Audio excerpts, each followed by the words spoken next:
Yo, what is going on, you guys? So today I'm bringing guys a brand new sports cards video. In today's video, highly requested, we have my managing partner Warner back with us for today's video. Last video we did a 5 long-term investments video with him, and today we're just going to be explaining a little bit about our firm and essentially going down a scenario where if we were given $100,000, here's how we spend it. Now before we get into that, I did want to say once again, this week's giveaway is an Anthony Edwards Silver Select PSA 9. If you guys want to enter in to win this for free, all you have to do is subscribe, like this video, comment the word done. Those 3 easy steps has you a free chance at this Anthony Edwards. But without further ado, we're going to hop right into the video. Okay. So hi guys, I'm Warner. I am one of the partners here at Sports Card Invest, as Kunal mentioned.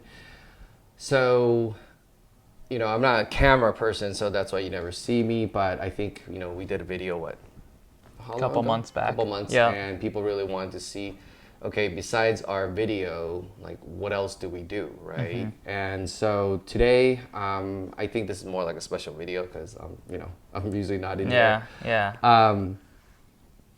So I would say today's video is less of what we put on social media. It's more of what we do off camera, mm-hmm. right? Yeah. So first off, sports cards is a popular hobby for decades.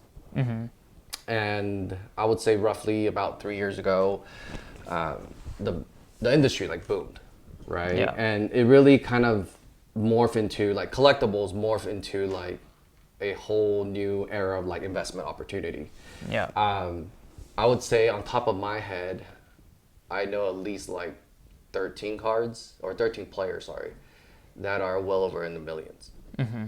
And LeBron, Wagner, Mantle, yeah. Trout, Luka. Yeah, he has $1 million cards.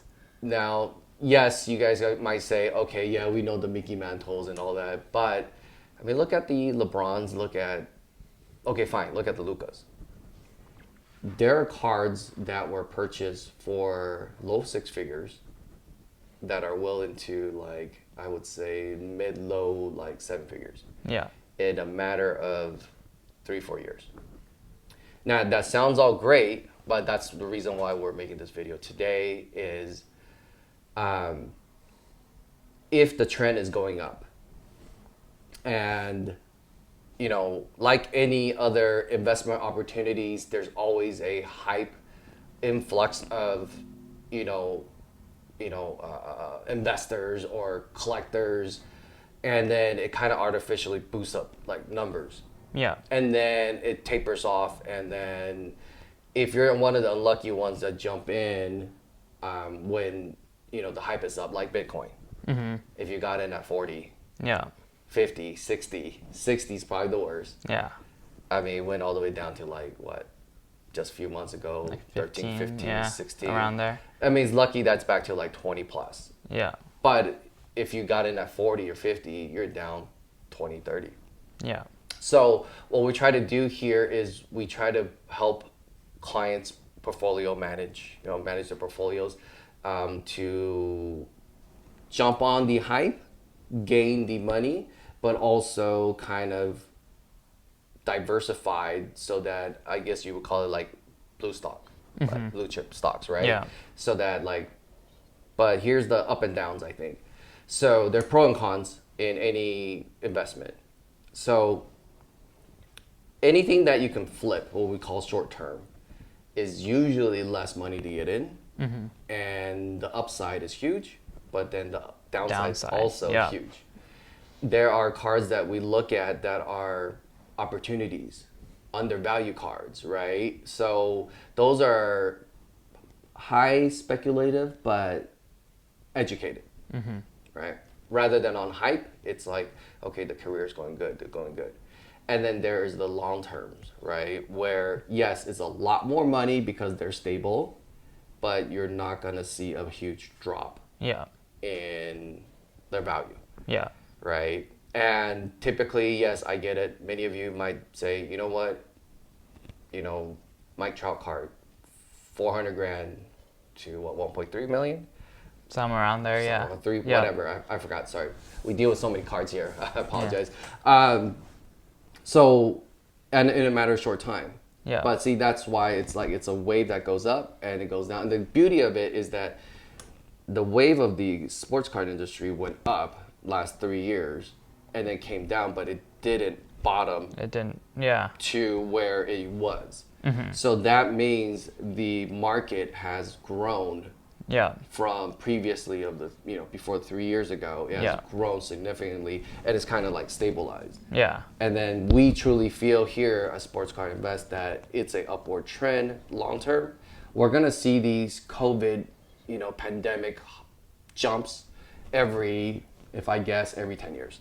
Mm-hmm. But I think generally it's slowly going to climb like the S&P 500, something like that. So I think today, as Kunal mentioned, we're going to kind of tell you what we would invest in if someone came here today.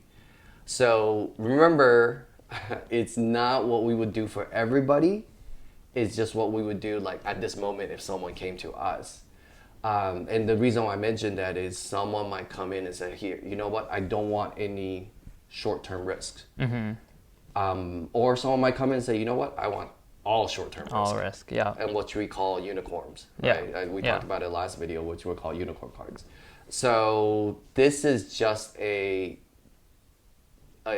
diversified portfolio that what we would do with, I would say, the last 3 days of news, something like that. Yeah, so I'm going to start it off with a couple of short-term picks. Of course, we just finished with the NBA trade deadline. Was probably one of the craziest trade deadlines of my lifetime. And so a couple of big moves I would make in the short term based on the trade deadline moves is number one, Devin Booker cards. They've really bottomed out. Right now he's injured. There's been a lot of short term, injury risk around Devin Booker, and a lot of people have sold off because of his injury and just because the Suns were really falling in the standings. I believe right now, as we're recording this, they're around 7th in the West. So they've really fallen off since Booker's injury. And, right now his cards have pretty much leveled out to extremely low levels and prices we haven't seen in, several years. So I do believe it's a great opportunity given the Suns' odds right now with Kevin Durant joining the team. They were able to keep Ayton, keep CP3, keep Booker. So they've really, I believe right now they're the favorites to win the championship. Yeah. And I think there's just going to be so much demand around the Suns. So much attention is going to be on Booker. I feel like he's always had the game. He's always had the numbers, but he's never really had that much attention on his cards. He's never been a fan favorite in the league and never really got the recognition he deserves. But now with Kevin Durant, with the Suns being the favorites, I believe there's going to be a lot of just attention around the Suns. And when there's so much attention around the Suns, a lot of it's going to go to Booker as well. And right now there's investors' money is being spread across all 30 teams in the NBA. But come playoff time, there's 16 teams that make the playoffs. Investors' money is now going to be focused on those 16 teams. And if the Suns are able to continue to progress through the playoffs, there's just going to be a lot of attention around the Suns and Booker's cards. And that goes along with CP3. I know CP3's the reason his cards haven't really taken off and don't have much long-term value right now is given the fact that he doesn't have a championship. And now with the Suns looking like a strong favorite, at least in the Western Conference, to make the finals again, I do think, if Chris Paul has an opportunity to potentially snag a championship, I think his cards are just going to take a big jump because I think there are going to be a lot of longer-term investors that already look at CP3 as an all-time point guard, top 5, top 6 point guard of all time. But if you put a championship on that resume, I think he can really jump to top 3 point guard of all time or top 4 point guard of all time. And I think that's going to, be a great long-term opportunity and short-term opportunity if they're able to make it happen. Well, let me put in my long-term perspective on the individuals that you just spoke about. Devin Booker, we wouldn't put him in, I guess, the classical category of stable cards yet. Okay. But we would put him in the category of upward trending cards that are going to go up in value. Mm-hmm. And as Kunal mentioned, most likely or very high chances, and that's all we can do in this business, right? And that's where kind of like what we do is we look at these different aspects. Yeah. Like, some people only look at like serialized cards, autographs, or certain aspect of cards. Yeah. But you also have to really study the player. Like, okay, their chances of winning a championship, longevity of their, career, how health, what team are they on makes a big difference. And we actually look at all that, not just the cards. One thing I looked at, me specifically on Devin Booker, was number one, his cards have really bottomed out. I would say we are strong and bullish on Devin Booker in general. What I really would like to see is them getting a chip. Devin Booker, because of winning a chip, goes into another level. Yeah. I don't think he's at the level where we would say consider him an generational player yet. I think he has a slight potential. And if I were a betting man and someone says, I love the Suns, I love Devin Booker, what should I do? I would recommend buying. I would definitely recommend buying him over Chris Paul on long term. The reason why is Chris Paul is a great player. He's really good. Yeah. But he's not that popular. Yeah. Everyone knows him, but he's not a card that people just want to collect if you're not his fan. Yeah. Like, there are players I won't mention that I'm not a fan of, but I collect cards. He's not really like that, in my opinion. Yeah. Right? But I do think on a short term, what Kunal said is because he's one of the great point guards, it is going to go up as the season goes. So I would categorize as, just like you, a short term flip. Yeah. I wouldn't keep him in my long term category portfolio. Yeah. And I think another big thing to keep in mind when looking at players like Booker and Chris Paul is the years that they were rookies, right? And you look at the different investable options. And if you look, for example, at Booker, he pretty much has his Donruss rookie, his Prism rookie are his two main rookies. So a lot of investor money is going to be spread across just those two cards, whereas recent years, such as Luka Doncic, you have a million different investable options that you can go after. So a lot of investors' money is spread thin across Luka's cards, whereas Booker's investable options are very few, so the money's really concentrated on a few of his top cards. And his cards as well are incredibly low population because they're in 2015, right? Yeah. So the Prism Silver was extremely rare back then. I can't remember the pop off the top of my head, but I know it's definitely well under 50 in a PSA 10 last I checked. So that's definitely something to really keep in mind. If Booker's in the spotlight and he only has so many cards, there's just going to be a lot of demand on those few cards, and those few cards are going to really rise in price. As we saw, for example, when the Suns made the finals 2 years ago, we saw Booker Silvers just take off because there were so many people trying to buy and just so few out there. So it's a whole supply and demand game. And I do think Booker is going to be a little bit stronger in terms of long term just because he's a lot younger and a lot of people are going to invest for his potential in the future. Whereas Chris Paul's on the tail end of his career. There's not much hype to be bought in now because we've kind of already seen his career go through. So that is why I would personally agree with you that I'd be a little bit hotter on Devin Booker than I would be on Chris Paul. But full disclosure, just because I don't want people to say, oh, we hype up cards and then, we don't do that. Yeah. But full disclosure, I'm not a big fan of Suns. I'm not a huge fan of, I'm indifferent with Devin Booker as an individual. Yeah. But I am heavily invested personally in his cards and cards that you mentioned, the silver, even beyond the more limited. Yeah. I have a lot of it. Yeah. Because I believe in it. Yeah. And then another player that I did want to talk about a little bit is Dwyane Wade. He's personally in my longer term investment portfolio just because I do think his career and his cards being in 2003 Topps Chrome are pretty much have always followed the same trajectory as LeBron. And that is just because of the amount of demand that's on 2003 Topps Chrome, Wade being the number 2 guy in the set. Of course, him winning championships with LeBron, him always being incredibly tied to LeBron's career. I think in the long term, he's going to be incredibly relevant. I know he's doing stuff on TV. He's a part owner in teams. He's really just staying relevant. He's won multiple championships. He's a legend in Miami. In Miami, he's incredibly popular. A lot of people's favorite players to this day are Dwyane Wade. Dwyane Wade.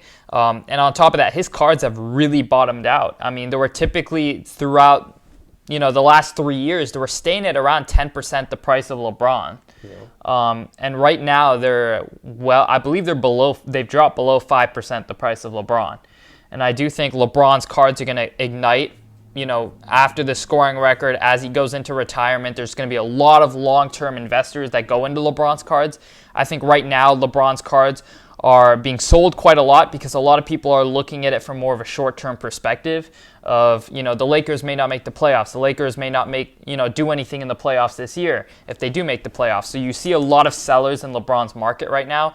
But I think as more long-term investors come into the hobby, as more people take a more long-term approach, for LeBron, I think his cards are going to really dry up in terms of supply. I think a lot more demand is going to be on LeBron. And I think as LeBron's cards increase, we're going to see Wade's cards follow. And 2003 Topps Chrome will continue to become one of, the 3 staple sets in the whole industry. Yeah, I agree with that. On the long-term portfolio side, we do look at Dwyane Wade. He has won championships. And so here's another factor that we look at on the long-term side.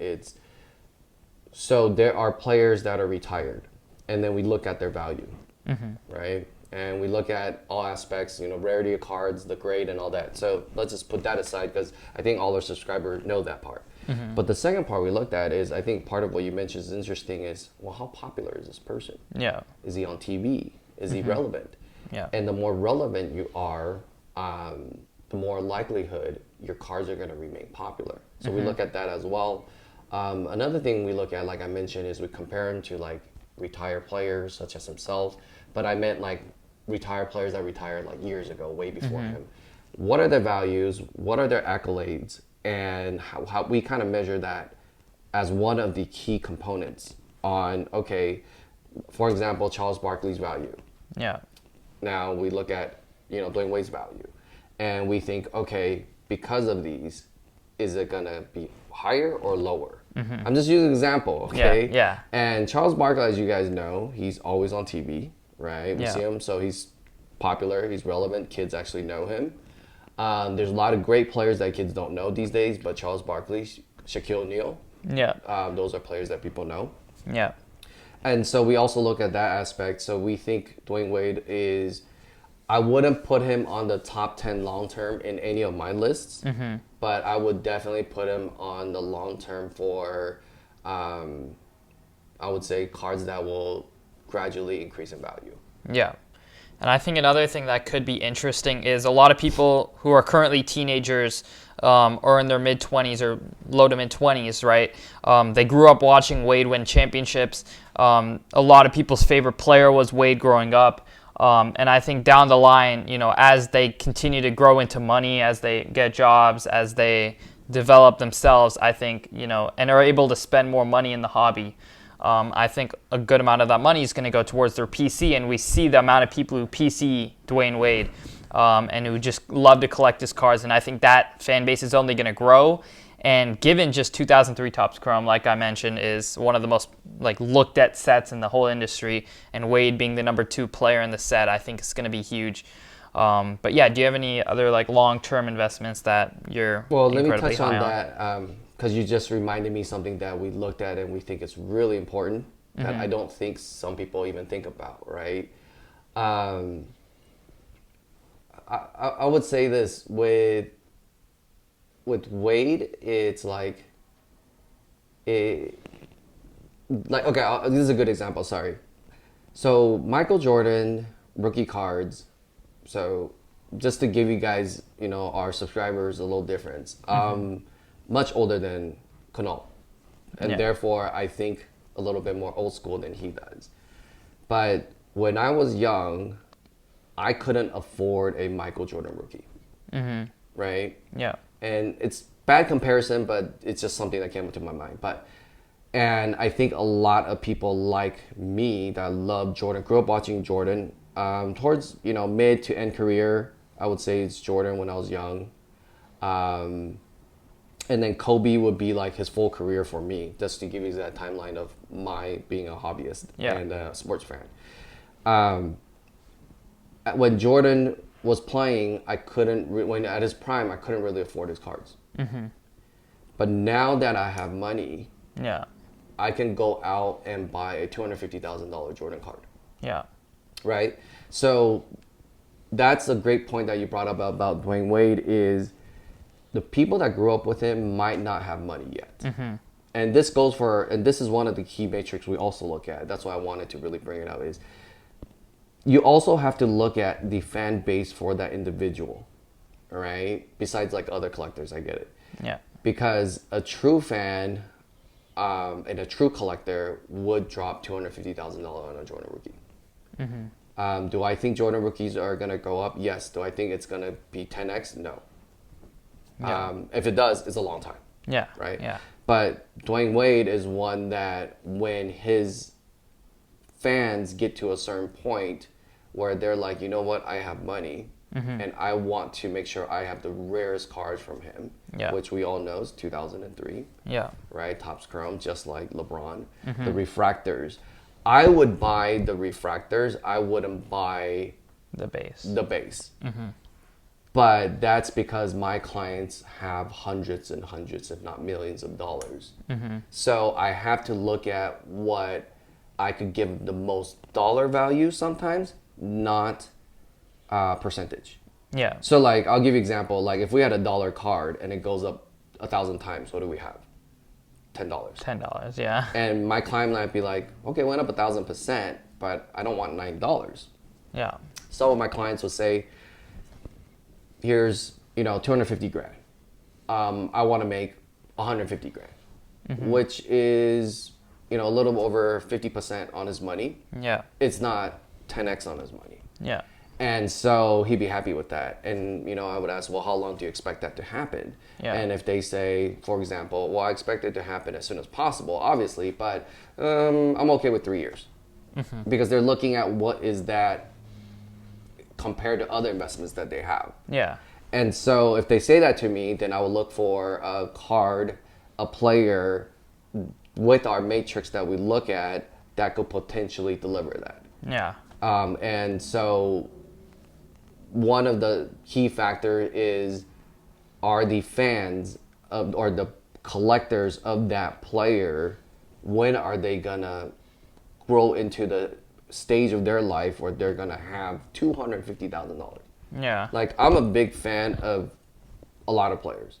But doesn't mean I have money to buy them yet. If I'm 19 years old, if I'm 12 years old. But when I'm 30 years old, when I'm 40, 50 years old, I could say, you know what, that's what I want, and I'm gonna buy it. And that's when prices of any player really shoots up. That's true. I mean, I would definitely say, one thing I wanted to talk about a little bit on the show today too is, the retirement effect for the GOATs. Because like I mentioned briefly with LeBron, like we're seeing it happen right now with Brady, where a lot of short-term investors are selling off Brady. A lot of his cards are going down. And those cards are just moving into the hands of long-term investors, because the people who are investing now in Brady, they know he's not going to play another game in the NFL. They know that they have to take a more longer-term position on him. So I think the supply is really going to start to dry up over time, because all the short-term investors who wanted to see the Buccaneers win another Super Bowl, who wanted to see Brady, have more success in his career, they're not going to see that anymore. So now they're just willing to sell off. They're not willing to play the long game. And as those cards go into the hands of long-term investors, we're just going to see supply dry up, less people wanting to sell their cards on the market, more cards getting into the hands of people who are willing to hold for 10, 20 years, whatever it is. And I think over the course of the years, Brady being the undisputed GOAT of one of America's most watched sports, if not America's most watched sport. I think that's going to be just an incredible driver in the long term for his prices. I mean, we can compare him to GOATs across other sports. The vintage basketball market is miles ahead of the vintage football market.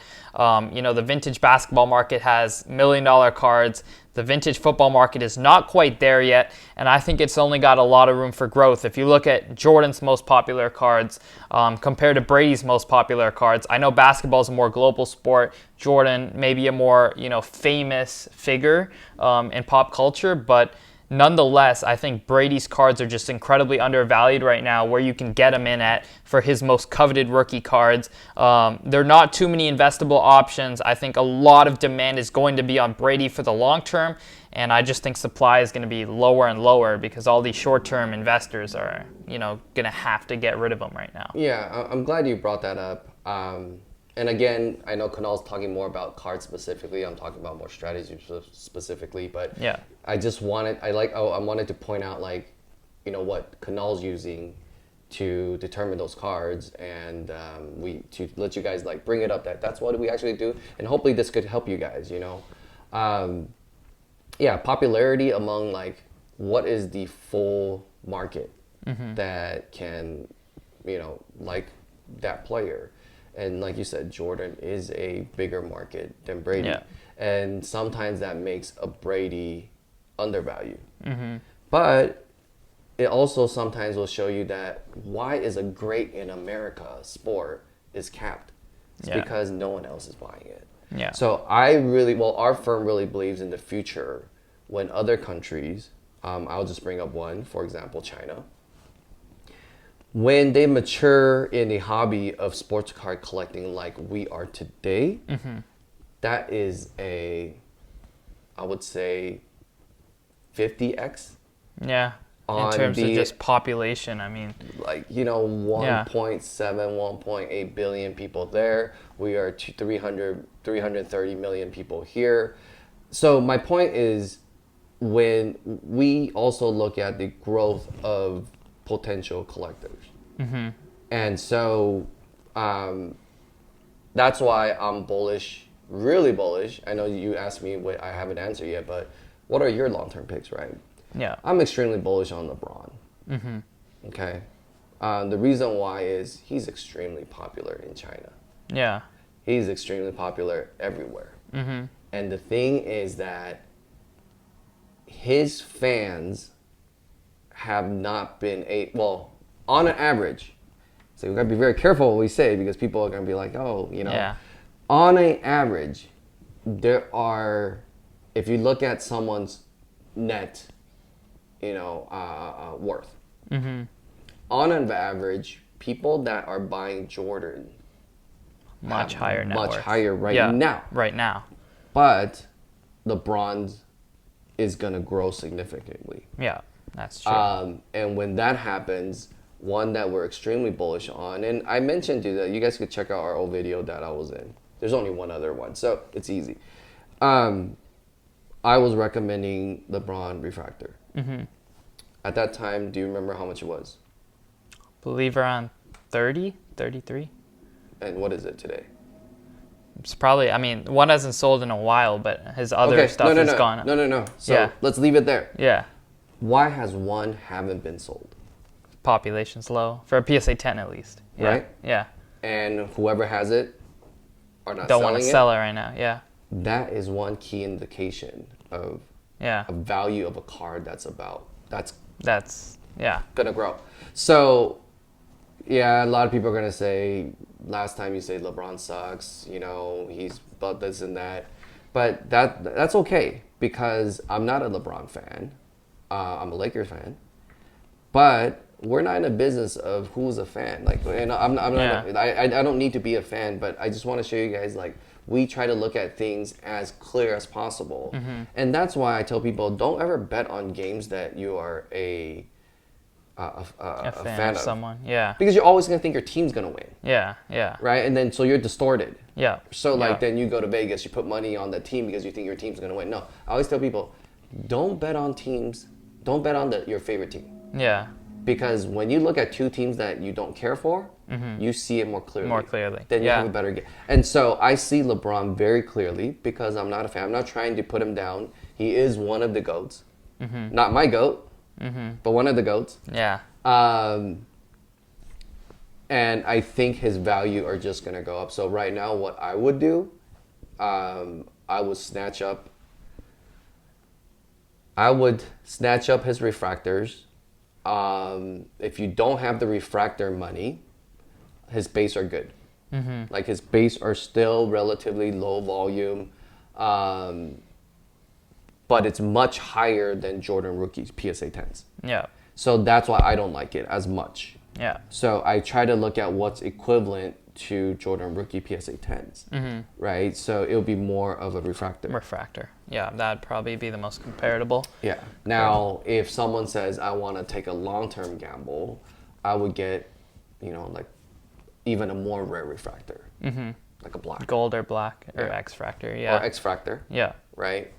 Now, I want to make it clear on the long-term strategy, we do look at two different options. One is really stable, like I said, and the stable people are really expensive on what we get for clients.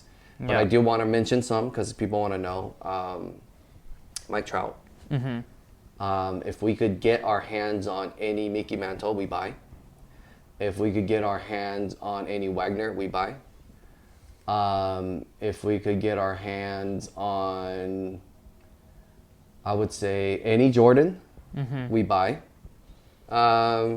Disclaimer, at a certain price. Yeah, okay? Of course. We buy at a certain price. Yeah. But we don't buy what today's value is. We buy what we think the value is going to be. So if today's value is too high, we don't buy compared to what it could be. So if we think a card that's going to be $10,000, but today it's $12,000, we won't buy. So don't go out buying cards that I just recommended. We also look at, if the card is, let's just say $8,000, but the comp is 7, for example, I would still buy the $8,000 card if I know that in a year, 2 years, 3 years, it's going to be 25 because it's not, I'm not a flipper. I don't care about that $1,000 difference that I pay. I will snap. If I think a card that's $8,000, that's going to be $25,000 in 3 years. Yeah. Right? Yeah. Or any number that is much significant. I would take $100,000 and offer people more money than comps so I get all of it. Yeah. Yeah. Right? That's one strategy we would do for a client. Yeah. Yeah. And another one is, we kind of look at So some long term will be more speculative, right? Not like the retired people. So if they're still playing, they're still speculating, right? Or they're higher risk. So let's talk about Luka. Yeah. Okay, and everyone's gonna say we already know all these cards are gonna be good. No, Luka, you don't know. If his second half of his career, he breaks his leg. Knock on wood. I love Luka. I'm a fan. Disclaimer: I have Luka cards. If he breaks his leg and can't get back, I guarantee you that $1 million card, lucky if you get 10,000, 50,000. It just depends on the overall significance of his career. I think that's a big thing when you look at even some all-time greats that just in previous generations kind of get overshadowed if they didn't quite get to the pinnacle. Of the league, at least at some point. And even guys who were at the pinnacle of the league at some point, they're still not quite as remembered. So I think it is still a gamble no matter how talented somebody is, no matter how great of a career trajectory there is. But the one thing that bothers me a little bit about Luka personally is that he's just got a million different options, right? So let's touch that. If you ask me, I wouldn't buy all those cards. So see, we use different matrix. As you know, we use different matrix. So with Luka, what we would do is we would look at population. Yeah. That's very important. But not just population you see on PSA, because sometimes, to be honest, PSA is wrong. Sometimes BGS population, they're all wrong because people, they break cards. They crack them. They redo it, submit it. So that's all real numbers. We look at, from the factory standpoint, what they made. Yeah. Yeah. And if they only made 10 cards, like, you know, at most there's only going to be 10 PSA 10s. Yeah. If they all scored them. Yeah. So you have to look at that, not the population report, which mostly people use. I get it, but we look at a manufacturing standpoint. And the easiest way for you, any individual to do that, if you guys don't know how to access, is of course you buy like serialized cards, right? So obviously long term for us on players that are still playing, if we were to risk long term, we buy cards that are serialized, patch, autograph, right? RPAs. RPAs, right? What they call RPAs, right? So we look at those, and obviously we would look at rare ones. So Luka, if you ask me, no, I would not buy a 2018 Prism. Yeah. I mean, there's more Prism PSA 10s than what the whole population of certain cards, right? Yeah. So no, I wouldn't buy those. Even worse, Zion. Yeah, all those. I mean, I would definitely say, for me personally, for Luka, I would stick to RPAs and in-demand RPAs, because they're definitely still there's plenty of serial numbered Luka RPAs out there that are probably never going to catch traction, in my opinion, in the long term, simply because the set is not going to hold long-term relevance, right? We see a lot of sets, even like Bowman back in the day, Upper Deck back in the day, like LeBron in 2003, for example, right? In 2003, Upper Deck was one of the main, card manufacturers. It was the most sought-after card. And now LeBron's Upper Deck rookie exclusives is literally like a less than $1,000 card, even though LeBron is LeBron, right? Correct. Yes, it's gone up over time, but if you look at the sets that people want now, like Topps Chrome, those have gone up at a much faster rate. So I would say the same thing for Luka. Like, I would personally bet on National Treasures, Immaculate, and Flawless for the long term. I'm glad you brought that up. Again, I'm sorry, guys. I'm just trying to point out the matrix that we use. And like, Kunal's actually using it real time. Like, when he's explaining like his thoughts, it's technically the matrix that we look at. And yes, you have to look at what sets. Yeah, it's really important. Especially for modern cards. Like, vintage cards, there's no sets, there's one set. There's only one card, right? Good amount of but for modern cards, you really have to pick and choose, like which sets you believe. So give you an example, if there's an RPA collegiate set, we never touch it. And on top of that, I would say another thing that I would say hardly anyone would ever talk about is the grading company, because you're in a sense investing in the grading company as well. You look at BGS, how a Kawhi Leonard, I remember when the BGS 9.5s were going for more than a PSA 10, or pretty much the same amount. And if you bought a BGS 9.5 2 years ago of a Prism rookie Kawhi Leonard, you'd pretty much be even, whereas if you bought a PSA 10, you 3x your money. So you really have to believe in the longevity of the grading company. I know the grading company is not quite as important as the set, because you could technically always resubmit it to the most popular grading company at that time, but it's just something to really keep in mind. Like, you're investing in these companies that you're buying these cards, the card that manufactured, or the company that manufactured the card, the company that graded the card, all that stuff is really stuff to pay attention to. But I did want to real quick touch on a topic that you brought up earlier about like the China and how, as sports cards grow internationally, because it is a coincidence that in last week's report, I did recommend Yao Ming. I know his cards are just incredibly low. Nobody really looks at them.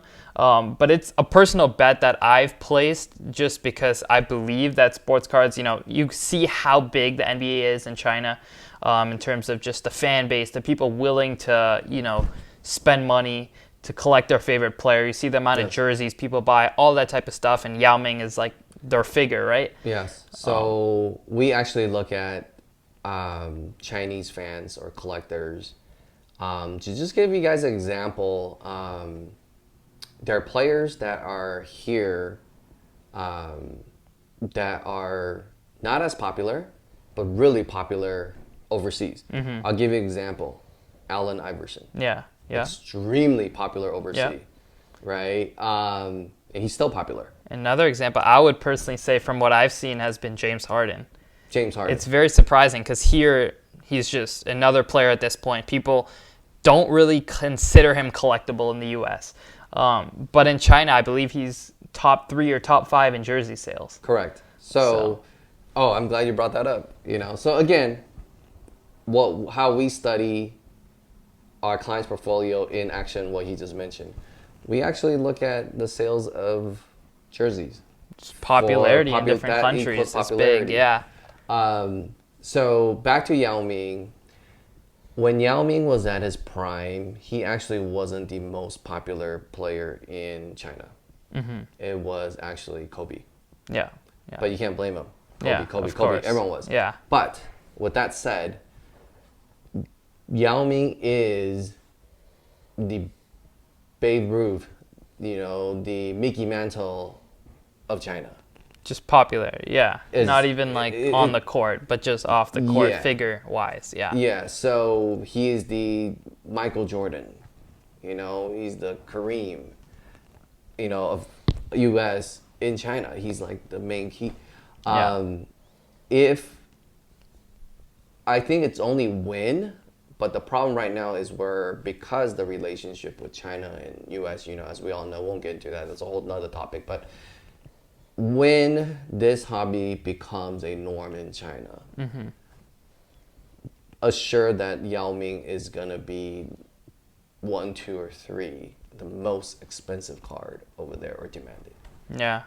Right. Yeah. And I mean, if you just look at the population, the amount of fans he has in China, I think, right now you're paying pretty much pennies on the dollar of where I think if all pans out, where they could end up going. And his cards as well are just super low pop, right? Nobody looks at that year's Topps Chrome. And they're incredibly low population. They even have the Chinese variation. Yeah. So there's just a lot of different factors to where I think, these are things that we look at. Of course, another big thing is for Europe, I believe Dirk is, as of now, the greatest of all time European player in the NBA, and he's still an incredibly important figure in Europe. Yeah. That's a player that was on last week's report as well. So there's just a lot of different factors where when we're especially looking for long-term, investments, these things, if they happen in culture, and just if sports card culture bleeds into different countries, which I definitely believe it's inevitable, especially with Fanatics coming in, the amount of jerseys they sell overseas, if they're just able to market cards to the same audience that are already spending money on sports collectibles, why not sports cards? And I think it's definitely going to bleed. More shows overseas, I think, is something we're really going to see. I already have been talking to show promoters who are actually planning on bringing shows to different countries. Of course, Canada's already seen some, but really Europe and Asia, I think, are like the 2 next things that could hit. And when that does happen, I think it could be big. So I would say for my continents, my 3 personal investments are Yao Ming for China / Asia. I would go Dirk for Europe, and then Hakeem for Africa, I think are like the 3 big. I think it's going to take time for the dominoes to fall. But looking really long term, if someone came to us with $100,000 and said, look, this is literally my retirement money. I want to see it in 40 years at a much higher, rate than we're seeing now, much higher prices. Those are guys we'd really be forward thinking on. So our subscriber might be asking this question. Why are you guys always talking about basketball? The reason why we talk about basketball is we see the most upside for our clients, okay? Not everybody, our clients coming from basketball. So our biggest team of analysts is based on basketball. Basketball, yeah. We do NFL, and we're actually very good with soccer as well. But a surprise is our Pokemon business unit is growing rapidly. And, other outside things that we look at, like F1. I know you touch F1 a little bit. We looked at, UFC cards and so forth, MMA cards. But, we know some key metrics on understanding, why a card would grow in value. So yes, we can determine other sports, card memorabilias or collectibles, but we focus on things where we love ourselves and basketball happens to be the number one for us and happens to be number one for our clients, right? Yeah. But it's not where the best choices or the most value you're gonna get out of every single sports. We just think as collectively is the strongest right now for us, and the potential for the growth internationally, where we're looking at where we're gonna be able to gain more fans. Yeah. Basketball's geared up to be that. Yeah. It's not. Baseball's our longest history in sports. I get that, right? Hockey's never gonna get there, right? F1's already international, soccer's already international, so they have good hope, but they are international, so however their growth is, you kind of already see a little bit. Yeah. But basketball is international. Rest in peace, David Stern. He actually grew it to international, but we see the upside because in pop culture, you see Jordan shoes. Yeah, exactly. Right? You don't see, guys, again, don't judge. You don't see, hockey shoes, right? Yeah, Mike Trout. Or I think that's one baseball, big thing. right? It's like how marketable are these players, right? Like football, you're wearing a helmet. Players are in and out the league in 3-4 years oftentimes. Guys like Cam Newton, guys like that. It's just not a really, these players don't quite have the brand that they can build in basketball.